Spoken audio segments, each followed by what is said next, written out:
So I want to talk about today about something very important. I never really spoke to you guys before, or I never really presented this in a shir. But it's a very powerful shir because it has to do with current events and what it means. There's a certain question that you have to ask that I never really asked before. It's a question about the Medrash that says in the Yalkut Shimoni, the Medrash says about Iran.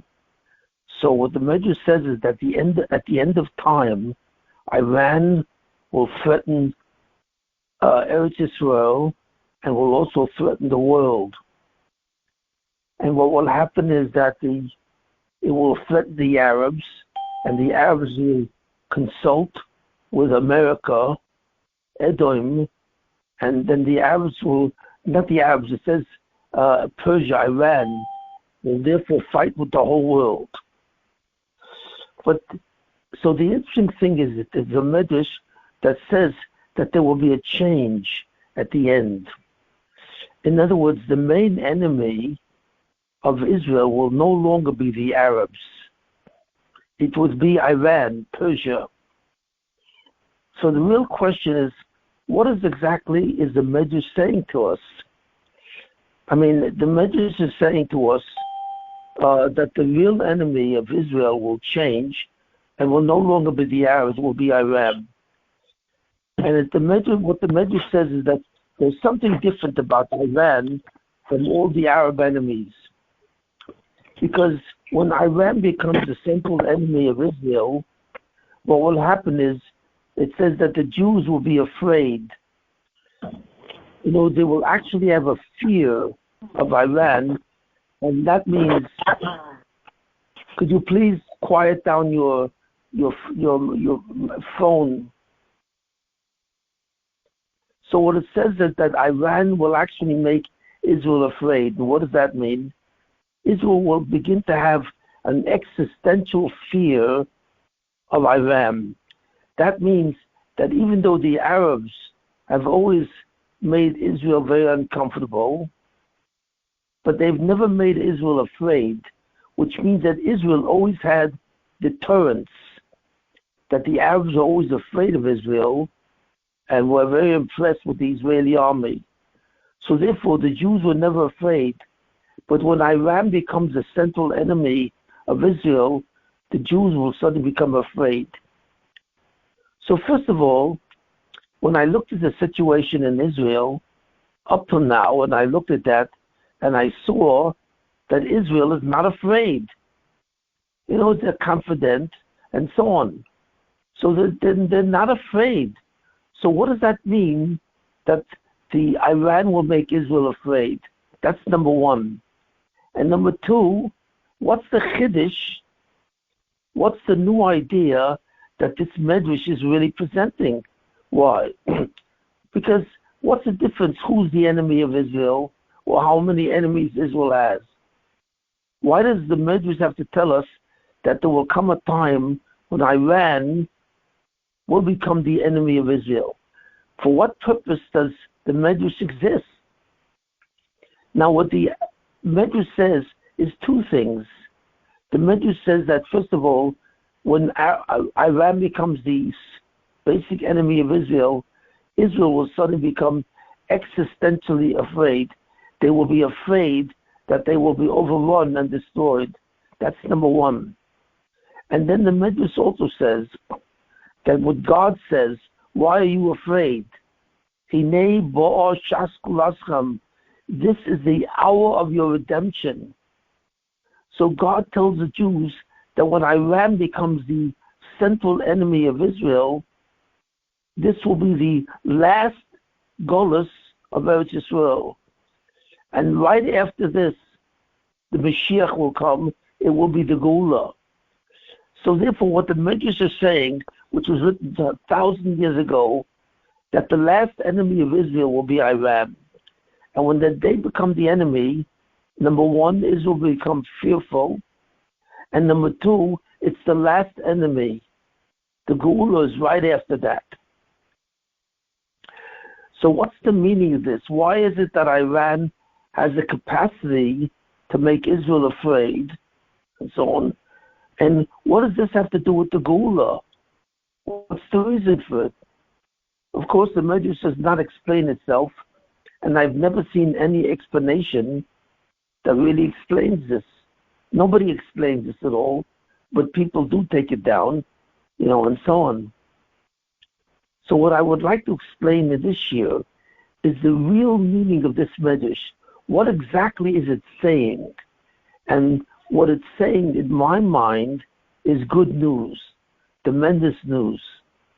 But you have to understand exactly what the meaning of that Medrash is. So let me start to explain it. In 1948, what happened was God gave the land of Israel back to the Jews. In other words, the land of Israel was actually desolate. When Mark Twain took a trip to Israel, he said he went for 50 miles and he didn't see one person. So actually the land of Israel was desolate. So the land of Israel was in a gullus, and that was what was said. So in 1948, the Jews finally started coming back to Israel and re-inhabit the land.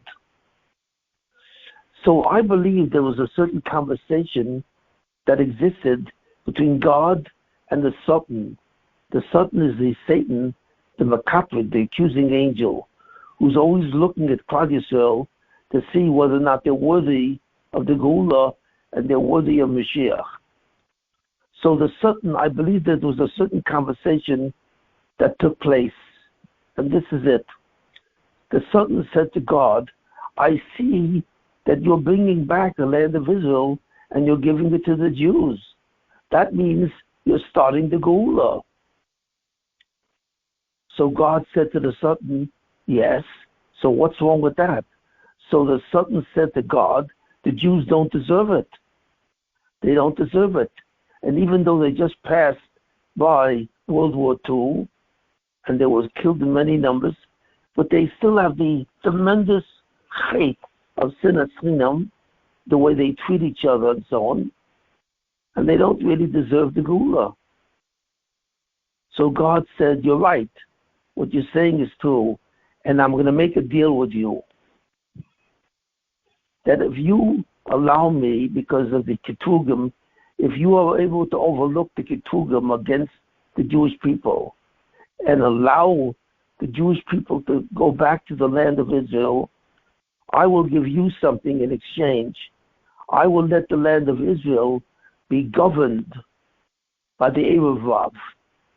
In other words, the Erevav, who are people who historically convinced Israel to worship the golden calf, I will bring back the Erevav, and I will give them the power to govern the land of Israel. So this Erevav was called the Jewish Agency at that time.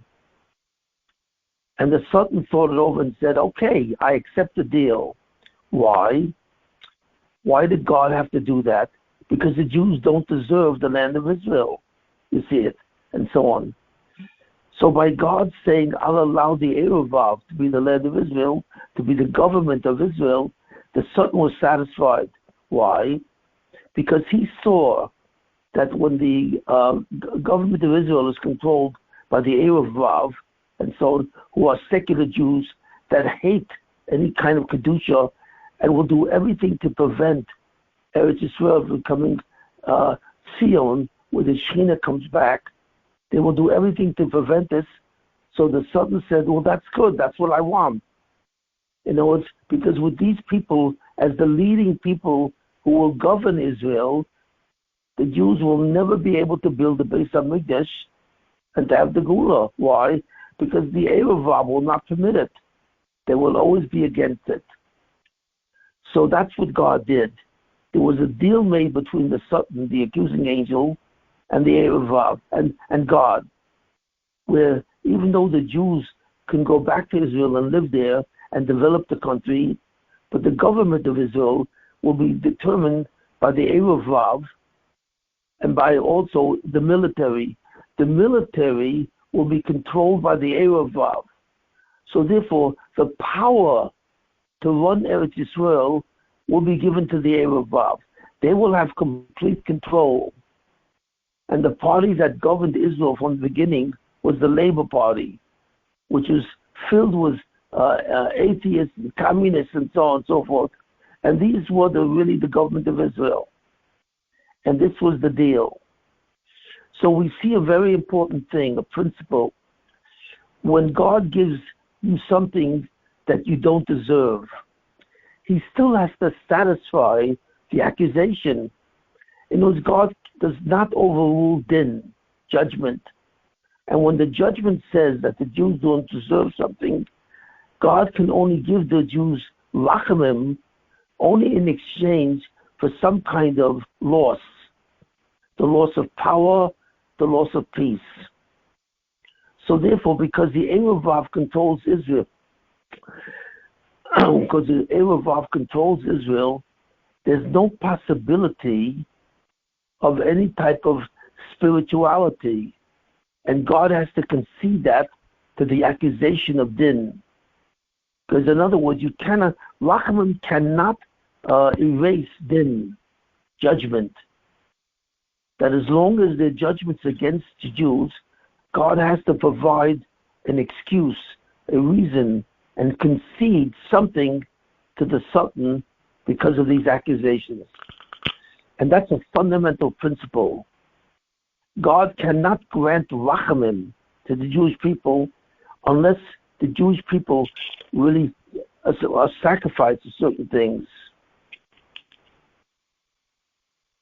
But in addition to the fact that the Erev Vav became the leaders of Israel and so on, God suddenly made the Arabs the enemy of Israel. What does that mean? That he made the enemies the Arabs of Israel? Because could you please silence your phones? So what does that mean? That the Erev Vavs silence the accusations. So what the real question is, why did God, in addition to the Erev Vav being the government of Israel, preventing the rise of Israel spiritually, and so on? In other words, when God said, I'm going to give you the land of Israel through all the prophets, what did he say? Well, if I give you the land of Israel, you will actually have a partner where you will be able to build the Beis HaMikdash, and the Shekhinah, which is my presence, will be able to come down to the world and inhabit the Beis HaMikdash. And through the Beis HaMikdash and the Mizbeach, you will be able to bring korbanos, sacrifices, which will atone for your sins. So that means that Israel suddenly will become a very spiritual nation. And in that case, Israel will have a different name. The name of Israel will be Zion, Zion. What exactly is Zion? Zion is the land of Israel with the Shekhinah, which is Shora on the Beis HaMikdash, which inhabits the temple, and the Mizbeach in the Beis HaMikdash. Zion represents the Kedusha, the holiness of Israel. So that's why in Shimon Esrei, when you daven, you say, when will Eretz Yisrael become Zion? The word Zion, it will become when God returns the Shekhinah to the Harabayas and builds the Beis HaMikdash. And then Israel will become a completely spiritual country. The Jews will be zocher to associate with the Shekhinah, and they will be zocher to have the Torah in the form of the 50th gate. All of this will transpire in the concept of Zion. So we see what Zion is, Zion. It refers to the land of Israel when it becomes completely spiritual, when the Jews have the new light, the 50th gate, or Chodesh al Zion. It says a new light will be given to Zion. What does that mean? It means that the land of Israel will become the repository of the Shekhinah, which will radiate the 50th gate of the Torah, which is the ultimate wisdom. And when Israel is in that state, it is called Sion. But when God gave the land of Israel back to the Jews so that they could begin to return to Israel, he could not create Sion because the Jews are not worthy of that. So he had to concede to the Sultan, to the Midas Adin, to the attribute of justice, to give back the land of Israel. But the dominating power over the land of Israel will be the military and the political government of Israel. That's the deal that God made with the attribute of justice to be represented by the Sultan. But God did something else which is unheard of. The Arabs suddenly became a power and was continuously at war with Israel. But the Arabs are afraid of Israel because they were deterred from Israel. But Israel has never had a day of peace since they occupied the land, because the Arabs, in one way or another, first they fled Israel, and then they came back in the West Bank and Gaza and so on. So the Arabs, since the beginning of the state of Israel, have always controlled the peace, the tranquility of Israel. And Israel has never experienced a tranquility because of the Arabs. Why not? Why did God have to introduce not only the Erev, but why did God have to introduce also the Arabs as the permanent enemy of Israel, who wants their land, who wants to take the land from them? So the Erev was given to Israel because Israel still had too much sin at Chinam. But the Arabs were given to Israel because the Jews were doing something that was terrible. And what's that? Fundamentally, the Harabayas. When Israel got the land of Israel back, they now had the Harabayas, the Temple Mount. And they could have built the Beis Hamikdash, but they didn't. And we can understand that. They didn't build it because it was controlled by the Erev and so on, who would refuse to allow this. But the Erev did something even worse. Not only did the Jews not build a temple, which is understandable, and God understood this because Israel wasn't yet worthy, but what Israel did was it allowed the Arabs to occupy the Harabayas. That means that the Jews allowed the Arabs, even though they were in full power, they allowed the Arabs to have shlita, to have the control over the Temple Mount. And this was unseemly. This was impossible. Why? Because the Arabs were the enemy of Israel. The Arabs wanted to annihilate Israel. And to allow the enemy who wants to annihilate you to occupy your holiest place was completely negative. It's something which angered God. Because it's one thing not to build a temple on the Temple Mount, because they couldn't do this because the dominating force in Israel was the Erev. But it's another thing to allow the Arabs, your ultimate enemy, to control your holy place. Why? Because no religion in the world would have allowed that. The Arabs would never have allowed anyone to occupy the Kaaba, which is their holy place in Mecca. So the fact that the Jews could allow their enemy to occupy their holiest place was an insult to God. It was an insult to God, and it was completely against anything possible that a human being would do. So in return, God made the Arabs the fundamental, the passive enemy of God Israel. They would continuously fight the Jews through terrorism, through wars. Israel had 4 wars against the Arabs. 48, 56, 73, and so on, and 67. which demonstrated the hostility of the Arabs. Not only that, after the wars, the Arabs engaged in what was called terrorism. So therefore, Israel has never known a day of peace because Israel has always been surrounded by the Arab enemies, by Syria, by Jordan, and so on, in all the ways, and by Lebanon. They've always been surrounded, and they never had a day of peace as a punishment for allowing the Arabs to occupy the Temple Mount. So we see a fundamental principle that God always repays with the attribute of justice. God always repays the Jewish people on some level. In other words, God never gives anything for nothing, free of charge. The attribute of justice always demands some level of worthiness, of value, in exchange for higher levels of spirituality.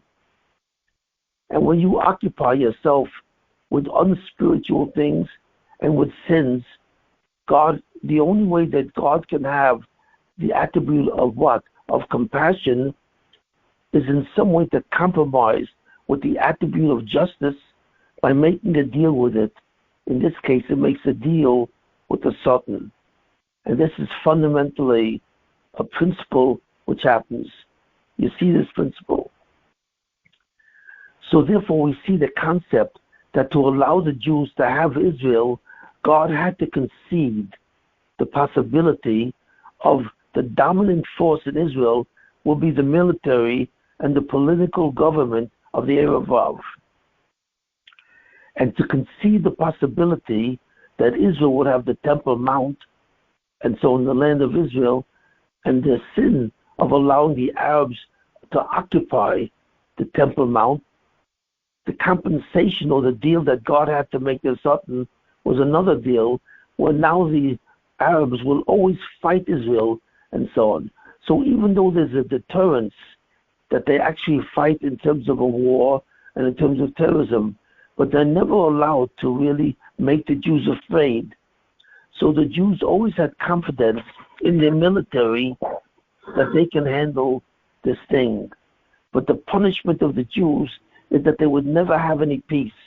They would never know any tranquility and peace while living in the land of Israel. They will always be surrounded with this enemy who wants to take them over. So this is what we see was the state of living Israel and the reasons, the condition that God does between the attribute of justice and the attribute of mercy.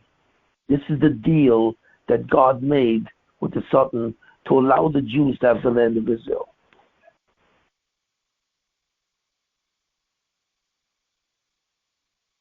But suddenly, we see something new, something has changed. Something has suddenly occurred that has never been possible yet. Something has actually occurred. And what is that?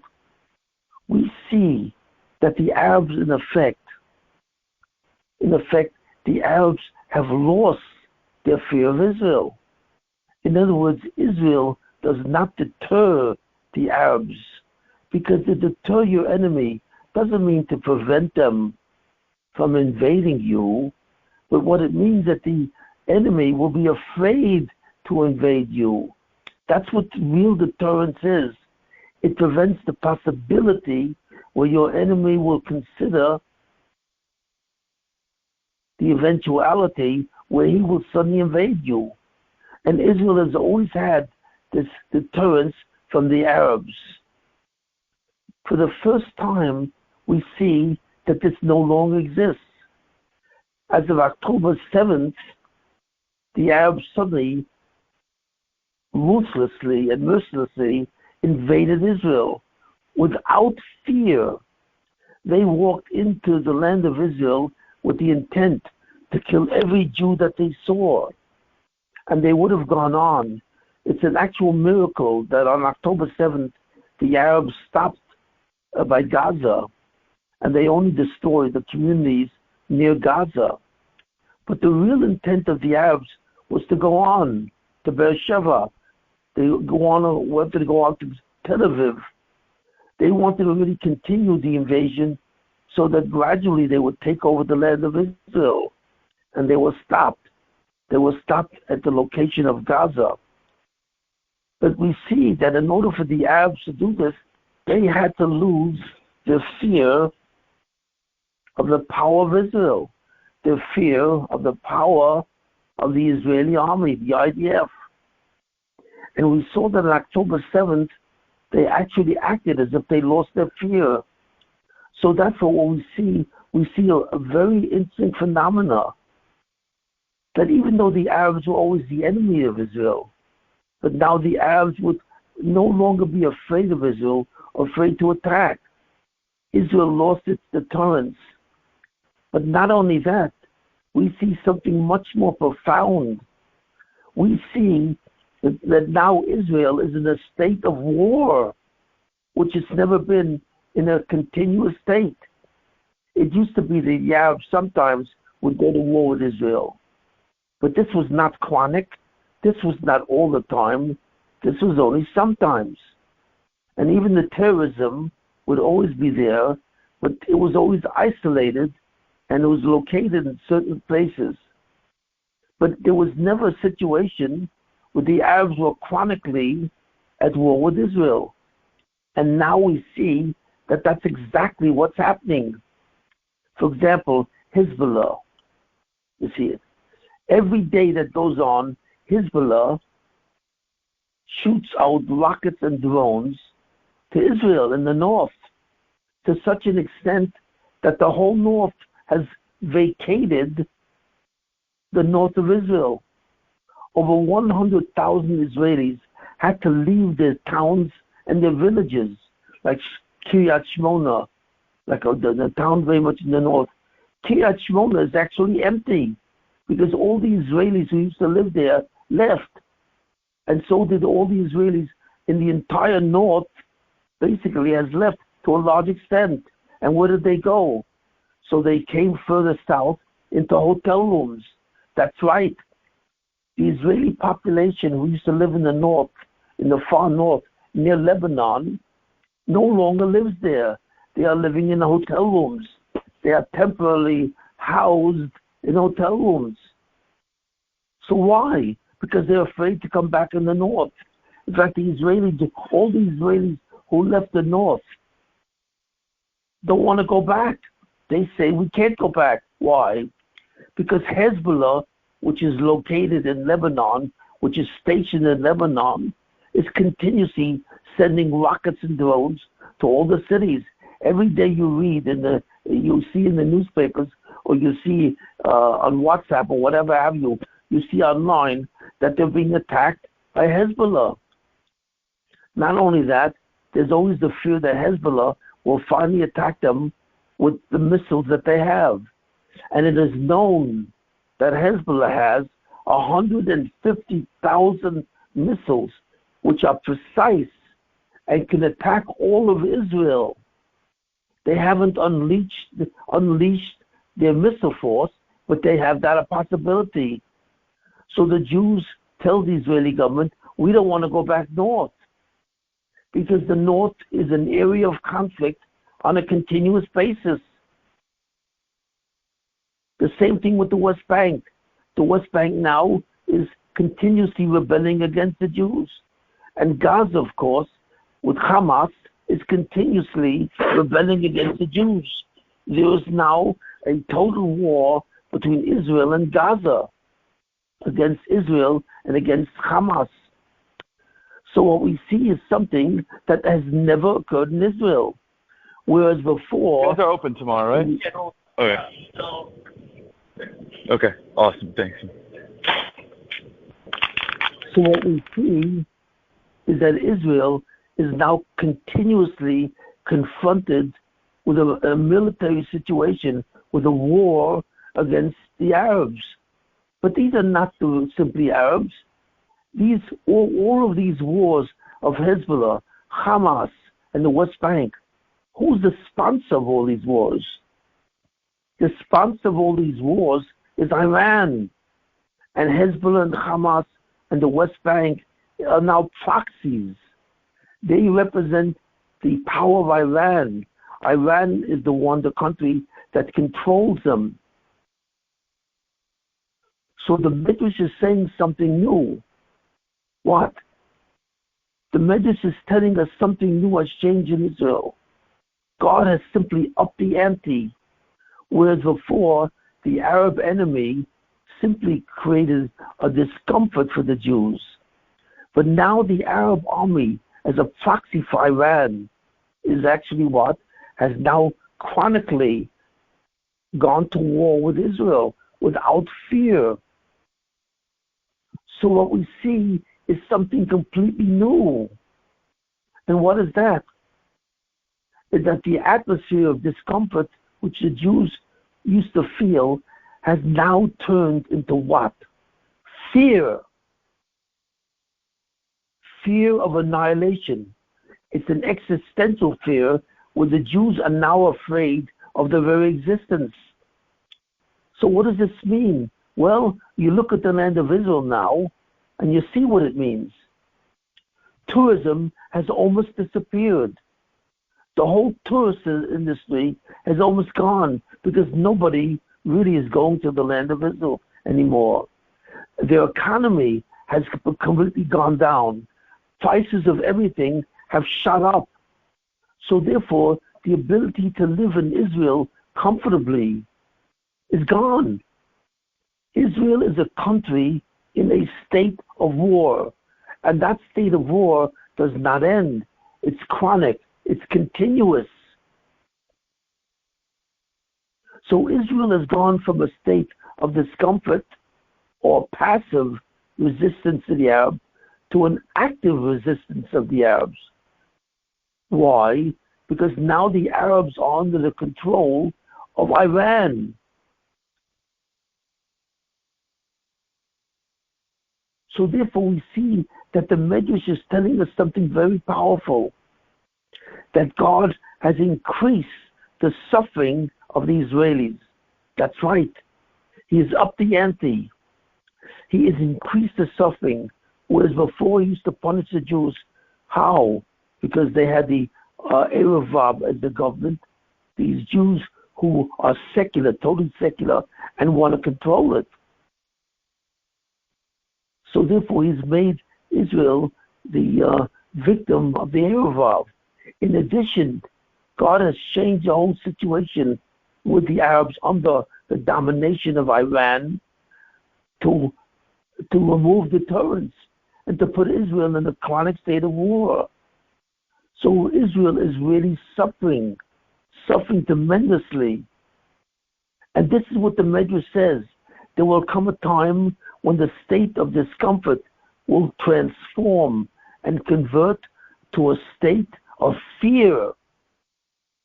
You are no longer will live in a land where you're happy but uncomfortable, because there's always a skirmish and always some kind of confrontation with the Arab enemy. Instead, God will make the state of Israel into a state of war on a chronic level. And this will happen when Iran takes control. And now we see something that we've never seen before. We see that the Jews actually are a state of fear. And that's symbolized by the fact that Iran and Israel has actually confronted each other. Never in the history of Israel did Iran attack the Jewish people. But yet on Motzei Shabbos, Iran sent over 350 drones, cruise missiles, and ballistic missiles to Israel. And it is only a miracle, a stated miracle, that Israel survived that they were able to destroy all these weapons against Israel. It's almost a miracle. But we see that for the first time in Israeli history, that they have actually had a confrontation, a military confrontation with the state of Iran. In fact, after the attempt of Iran to attack Israel, Israel has retaliated. But whatever have you, what's going on is Israel has upped the ante. When not only is it at a state of war with all the Arab nations around it, with Gaza, with Lebanon, with Hezbollah, and with the West Bank, but now they've actually gone into a state of war with Iran. And that state of war can suddenly break out. It's not a question of if, it's only question of when. There will come a time very shortly when Israel will go to war with Iran and have to take out Iran, because Iran is almost at the point when it has a nuclear weapon. And when Iran gets a nuclear weapon, which means it gets the enriched uranium that it needs, and it gets the missile to deliver that, they will take out Israel. They will send, they say, 5 atomic bombs to Israel to annihilate the whole country. And that's really very simple. Because really, what are the main cities in Israel? Well, the main cities in Israel are Yerushalayim, Tel Aviv, and Haifa. And if you take out those 3 cities, that's it. Israel is gone. So Israel is gradually, progressively, and rapidly coming to a point when Iran will have the nuclear weaponry to annihilate the stand of Israel. And they've started it by having their proxies attack Israel and confront Israel on a continuous basis. This has never existed before. And that's what the Medrash is saying. The Medrash is saying that a new situation, God is going to do something new that He's never done before. He will increase the agitation and the discomfort of Israel down to a level of existential fear by producing a situation where there's chronic war. And the question is, why? Why is God doing this? Has Israel gotten worse? Well, no, not really. Israel has allowed the Arabs to hold the Harabayas since 1973, or whatever have you, or since 1967. So that can't be what's new. Has Israel gotten worse because its sinas chinam has gotten worse? No, not really. So nothing has really changed in Israel, which is moreover, which awakens the accusations against Israel. So if the accusations against Israel has not really increased, why has God increased the pain of Israel by putting Israel now into a state not where it's threatened, but it has deterrence, but to a state where it's actually at war, a continuous state of war? Why has God done this? And that's what's represented That's what's represented by the domination of Iran and its proxies. As long as Iran did not control the proxies, Israel simply confronted the Arabs, and the Arabs are always afraid of Israel. They were deterred by Israel, by the might of the IDF. But now they're not deterred anymore. They frequently, fully expect to invade Israel eventually. And the truth of the matter is, there are generals that have been saying that Israel cannot win. In other words, whereas Israel could win against the Arabs, because Israel had superior forces, but Israel cannot win against Iran and Hezbollah. Hezbollah has 150,000 missiles, which are precise. And can you imagine what that will do if suddenly it unleashed 150,000 missiles on Israel, all at specific locations? They will make Israel into a wreckage. And with Iran with nuclear weapons, will have the ability to destroy, to annihilate the entire country. So Israel is now being threatened existentially. And that there's generals that are saying, quite competent, the generals are saying that Israel will not survive. In other words, Israel will not survive this kufa, this period, because the enemy against Israel are Iran and its proxies, and they're too strong. Not only that, it's very possible that this will turn not only into a war between Israel and Iran, but this will become a regional war. In which Turkey may enter this war also. And Turkey is a very powerful country. They have an army, they can have an army of 1 million men, and they're very close to Israel. They can be into Israel through Syria in one day. So if it turns into a regional war, it seems to be Israel is finished. And suddenly the whole promise that God says to the Jewish people that you will return to Israel will be over. So the real question is, we see now what the Medrash is saying, that God is going to increase the agitation of Israel from a level of discomfort to actually a level of fear. And we're wondering why. Because under the tutelage of Iran, it will become this, that's what's going to become. But yet the Medrash says something interesting. The Medrash says that when Iran becomes the main sponsor of the enemies of Israel, God says to the Jewish people, this will be the beginning of the redemption. So now we understand, in a certain sense, what's happening. Why is God increasing the threat to Israel? Is it because of something that Israel has done? No. You know what it is? It has to do with what God wants to do in the future. God has decided to bring the Geula. He has decided to bring the Mashiach. But the Satan is saying, how could you bring the Mashiach and the Geula? The Jews don't deserve it. So God says, yeah, but I want to bring it. I want to bring it to its completion. I want to bring the Mashiach and the Geula. But God knows that in order to do this, when the Jews don't deserve it, He can't just do that. There's what's called the Midas Hadin.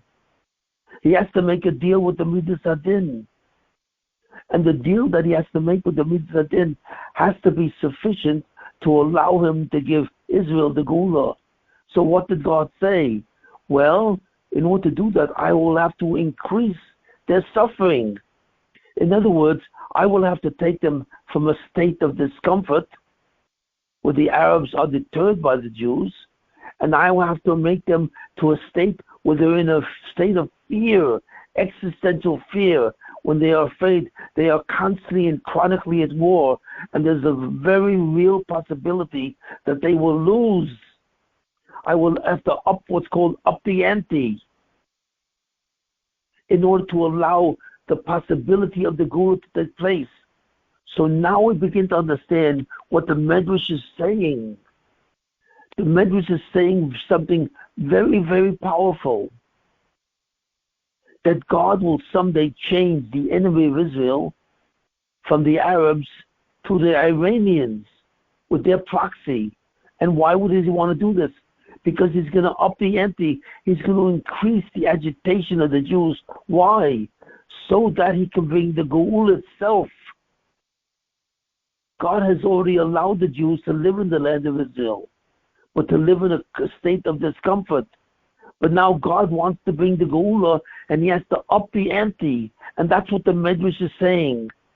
How will he up the ante? How will he make it worse?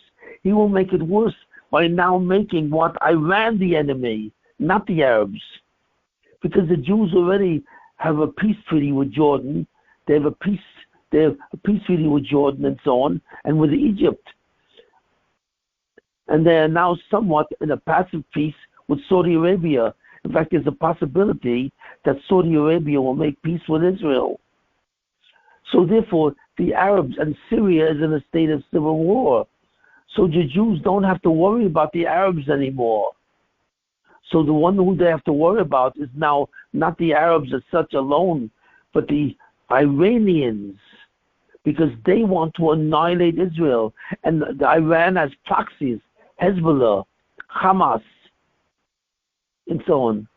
So therefore we have a totally new situation. And why has God did this?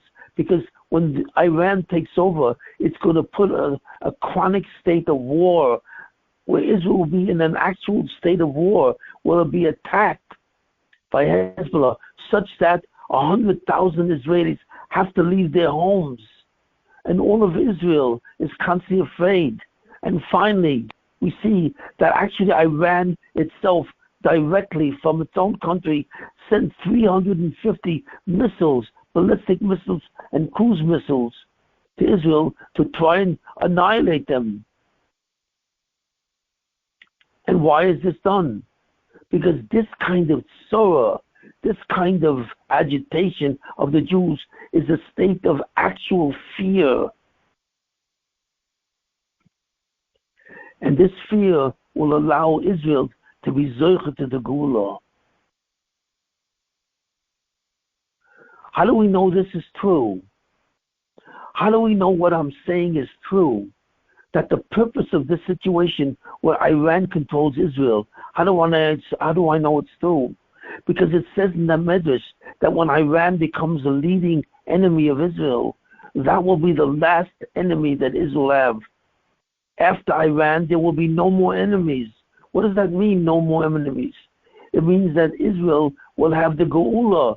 The Mashiach will be the general of Israeli army. Because this situation cannot be changed. The only way to change the situation and take away this chronic fear of existence from the Jewish people is the Mashiach. There's no other solution. So therefore God has created a situation such that only the Mashiach can solve, only the Geula can solve it. So that seems to be the thing. But how do we know this? Because first of all, the Medrash says this. The Medrash says that when Iran becomes the chief enemy of Israel, not only will the world be frightened,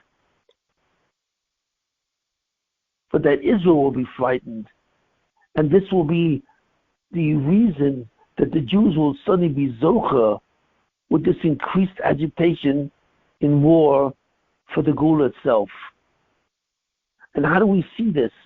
How do we see that this is actually happening besides the fact that the Medrash says this? Because we see something astonishing, which we've never seen before. It is very clear from what happened in the invasion of October 7th, that something has happened that never happened before. What is that? Is that the Israeli army, the head of the Israeli army, the generals of the army, have done something they've never done. They've actually co-conspired with Hamas for the invasion. How do we know this? Because it's like it says by the mayor of Ofakim. What happened by Ofakim, the city, a village in the south of Israel, near Gaza?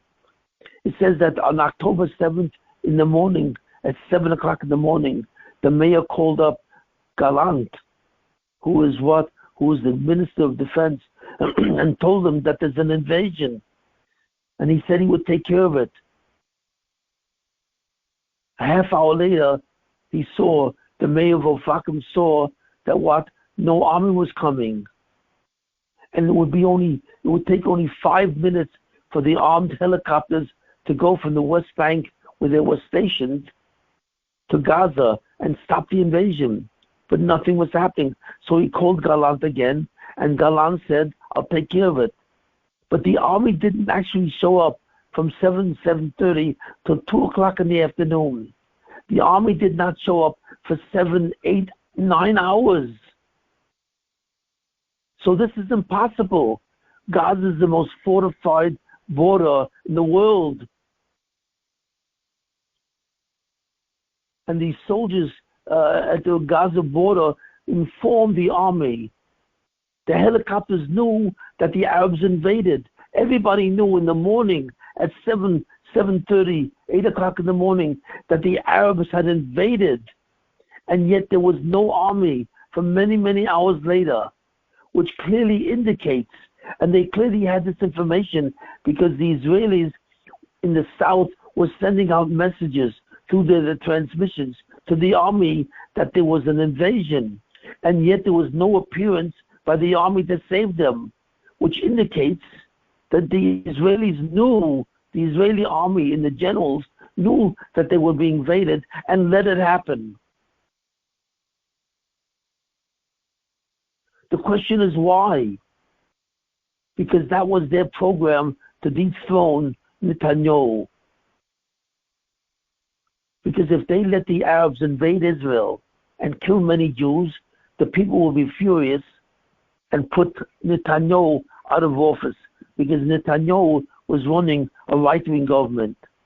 So the left, where many of the generals are leftists, wanted to conspire so that the people will blame Netanyahu for the invasion and put him out of office, and they would take over. But that's the thing. What they thought would happen would not happen, because the Israelis, once they realized that the actual army itself was in a co-conspiration with the Arabs, with Hamas, in allowing the invasion to take place, that in that case, since they would do that, they themselves would become co-conspirators and partners to the Arab armies. And once the Israelis understood that this is what happened, they would throw out and depoliticize every leftist in the country, and the entire Israeli people would become a right-wing government. So therefore, God has done something in initiating this invasion that He has never done before, because the Erevav was always in control of Israel. The leftists and the communists and the socialists and so on were always involved in dominating the Jewish people, just like they did by the Egel. But for the first time, God has seen to it that they would make a mistake. That they would make a mistake. And what's that? That they would think that they can get away with a conspiracy by partnering with the Arabs to invade Israel. That's what they thought for the first time. But they didn't realize that once Israel knew that, and once this information got out, that the Israeli people would, instead of voting for them, would actually either imprison them or execute them, and so on. Because this is so great. This betrayal is treason. The generals of the Israeli army were treasonous. So God, therefore, is clearly trying to take out the Erevav. And by taking out the Erevav, God could do it by putting the Israelis into a higher level of fear. And from that level of fear of their existence, they would finally be zocher to get rid of the Erevav. Because God has allowed this possibility. And the disappearance of the Erevav from the dominant force in Klal Yisrael is the sign of the Geula. It's what deters the Mashiach. The reason why the Mashiach can't come is because the Erevav has to always be dominating in some way to disallow the Geula. So the Erevav always has certain powers that the Mashiach cannot go against. In a certain sense, they control the Mata equal to the Mashiach. The Mata is the staff of Moshe Rabbeinu, which did the miracles of Egypt. And that staff only responds to Moshe Rabbeinu, who was the Mashiach at that time. But since God gave over the power of the Erevav, because of the Midas Hadin, because of the accusations against Israel, He always gave over the power of the Erevav in some way, so that it can deter the Mashiach, it can go against the Mashiach, And where would the Erevav get that power? How could the Erevav be stronger than the Mashiach to prevent him from coming? Because of the sins of Israel, because of the Ketugim, because of the Satan. But clearly, since God is going to take down the Erevav for the first time, it shows that they no longer have that power. And therefore, the Mashiach no longer has an obstacle, because he will control the matter, the staff of Moshe Rabbeinu, totally on his own. He will be the sole power over the matter, the staff of Moshe Rabbeinu, which contains the messianic power. Because Moshe Rabbeinu did the plagues of Egypt through the matter, through the staff. And also he raised the staff to the Red Sea and split the sea. So the whole energy which allows the Mashiach to come and bring the redemption comes from that matter. And up till now, the Erevav controlled, to a certain extent, the power of the matter. It shared that with the Mashiach, and since the Mashiach had to share the power of the matter with the Erevav, he could not come. He could not bring the Gula. But now that the Erevav suddenly will lose that power, and that's what God intends it, and they will be dethroned, so therefore the Mashiach takes full control of the matter of Moshe Rabbeinu, and then he brings the Gula. So now we understand something we never understood. We understand the Medrash. Why does the Medrash tell us that there will be a new enemy of the Jewish people, that Iran would be a new enemy for the Jewish people? Why does it say this to us? Because the Medrash is telling us that when finally God decides to bring the Gula, he will bring a new enemy, which will bring an existential crisis to Israel, and they will really be afraid. You know, it's only Iran could frighten Israel to such an extent, what they are afraid of losing it, of losing their existence. The Arabs don't have the power. Yishmael does not have the power to frighten Israel. It has the power to make them feel very uncomfortable, but not to fight them for their existence. Only Iran has that power. And so the Medrash tells us when Iran becomes the chief enemy of Israel, that will be the time when finally Israel will confiscate that power from Iran. And when the power from Iran is gone, then you will have a totally new situation. Then you will have the Gula. That's why the Medrash says, right after this, God says to the Jewish people, why are you afraid? This is the hour of your redemption, because your ultimate enemy that prevents the redemption is not Yishmael. It's not the Arabs. That's right. Who is it? Iran. So the final question we have to ask, why Iran? What is the significance of Iran? And so on. And the answer is shocking. Because Iran is what? The current day Iran is really a reincarnation of Persia.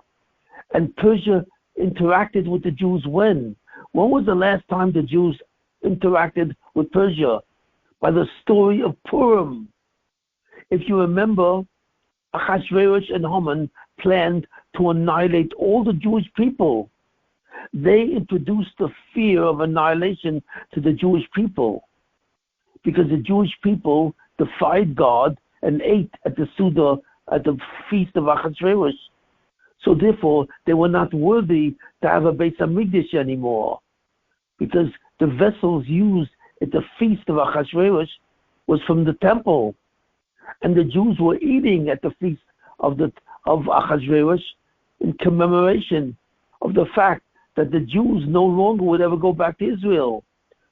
So God was so angry at that, the Sultan complained that the Jews cannot be worthy of the redemption, because they are actually celebrating with Achashverosh that the Jews would no longer go back to the land of Israel, that the prophecy of Jeremiah, of Yirmiyahu Navi, was wrong. That Yirmiyahu said that the Jews will go back to the land of Israel after 70 years. He miscalculated, and he thought that the 69th year was the 70th year. So he made a party, a vast party, that the Jews would never go back and the Persian Empire would remain intact under him. So that's why it was decided by the Sultan, because the Sultan was Makatrik, accused the Jews of abandoning the temple and abandoning Israel, that they would never go back to Israel.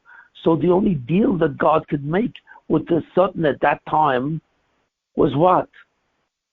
Was that he would condemn Israel to annihilation. So suddenly Haman rose up and threatened the Jews with complete annihilation. So this has happened before. The fact that Iran wanted to annihilate the Jews through Haman and Ahasuerus happened before. It happened thousands of years ago. It happened before. So therefore Iran has that power that when the Jews approach the Geula but are not found worthy of having the Geula, of having the redemption, they have to meet Iran.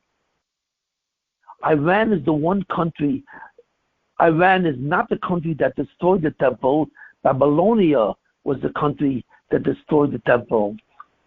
But Iran, or Persia I should say, is the country that doesn't destroy the Beis HaMikdash, but prevents the Jews from rebuilding the Beis HaMikdash.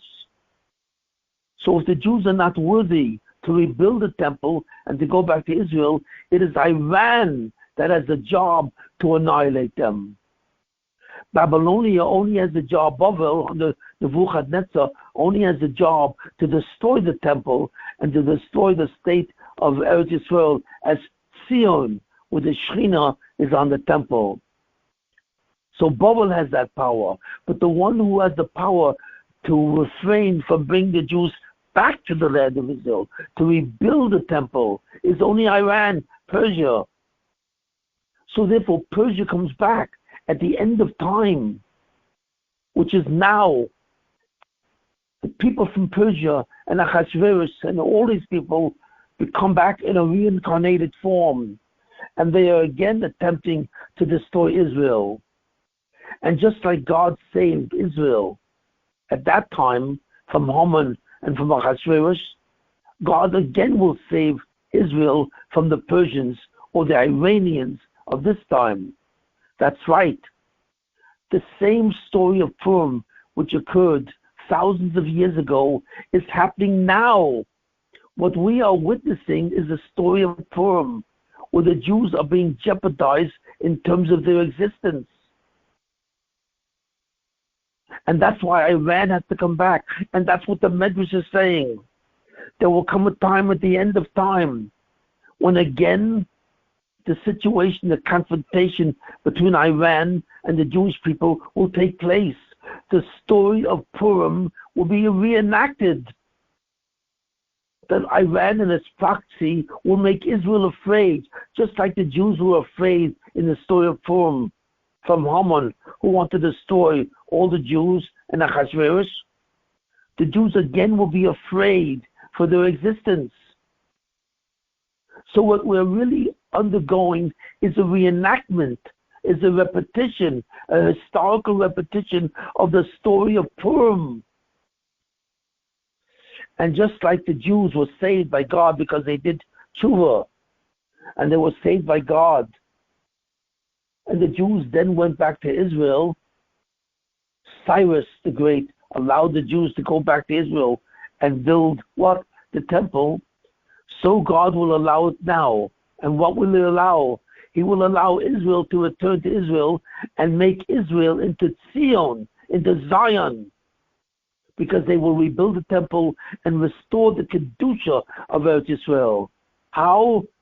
Through its confrontation with Iran. And that's what the Medrash is saying. Once again, this story will take place. It took place the first time in ancient history, but it will take place again the second time in current history, where the Jews will face Persia, and Persia will attempt to annihilate the Jews. And that's Iran and its proxies. But what will happen? What will happen is the same thing that happened then. Just like the Jews were able to go back after, and God saved them, and they went back and they rebuilt the temple. They restored the status of Israel in terms of Zion, Hamarze Shchinas Zion, who restores the temple of Zion. God will do this again at the end of time, at the end of human history.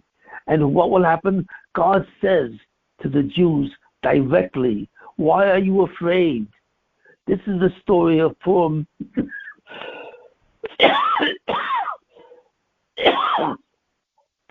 God says this is the story of Purim. And just like I saved you once, I will save you again. Just like I saved you once from Achashverosh and Haman, I will save you again from Achashverosh and Haman, from the reincarnated Achashverosh and Haman. And that's what's been done. And he says, this is the hour of your redemption. God is saying, this is the last enemy you will have. And that's what we are looking at.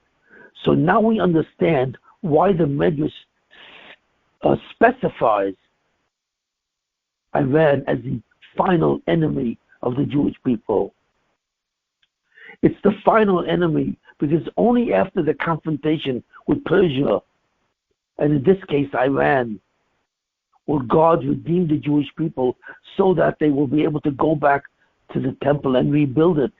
And Israel will be restored to Chodesh al Zion To'ir, that Israel will have a new life, but this restoration will not be temporary like the first, because God destroyed the second temple and so on. But this redemption will be permanent. It says, O Chodesh al Zion, a new light will descend on Zion. And we should all, what? We should all be zocher to this new fact.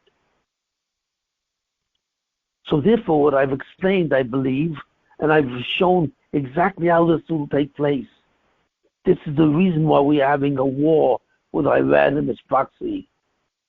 But God guarantees us that this war will end in our victory, not in our loss.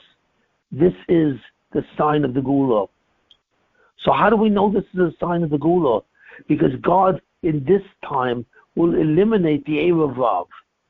He has already created the conditions where the Erev Rav will finally disappear, because they've done a complete miscalculation and they've made a tremendous mistake. So we simply have to wait while this whole process is undergone. God has to undergo this entire process. And eventually, the Jewish people will vote for a right-wing government. And the Mashiach will come and be the master, the ruler of the land of Israel. And suddenly will be the complete redemption. And eventually from that redemption, there will be the resurrection of the dead, Tchias HaMesim, and finally, Olam Haba. So in a certain sense, we should be rejoicing. You see, even though that's very difficult to say because of the situation which exists in Israel, but we should be rejoicing. Why? Because it's going to end, and it's going to end permanently. And this is the greatest news of all. Okay, that's the share. Any questions? Rabbi, what about the Erev Rav that's controlling the Jews in America? Like the liberals, the reform and conservatives, how does that all fit into this? Okay, they will also disappear. Now, possibly they will disappear because Trump may win the election. And Trump wants to make peace between Israel and the Arabs, to make a peace treatment between Israel and Saudi Arabia. And that will end the total confrontation with the Arabs. But we haven't seen that yet, and they're trying to destroy Trump. But that's the possibility. But the fact is that just like the Erev Rav will disappear from the land of Israel, the Ereva will disappear from America, and America will be restored to be a land of due process and the Bill of Rights again. Are there any other questions? Okay, thank you very much. I did have one more question. I remember that you had said there was a tradition from the Talmidi Baal Shem Tov that Mashiach appears in America first. Yes. Sounds like all the action's really going down in Israel. No, the Mashiach will appear in America first, but that's the Mashiach ben Yosef. It's the Mashiach ben David who will appear in the land of Israel. But the Mashiach that comes before the Mashiach ben David, which is called the Mashiach ben Yosef, he appears in the land of America first, because he will convert all the Goyim to become Bnei Noach. So therefore, he will become, in a certain sense, the main leader in America. The Mashiach ben Yosef. Okay, thank you very much for listening. And the next year will be after Pesach, the Sunday after Pesach.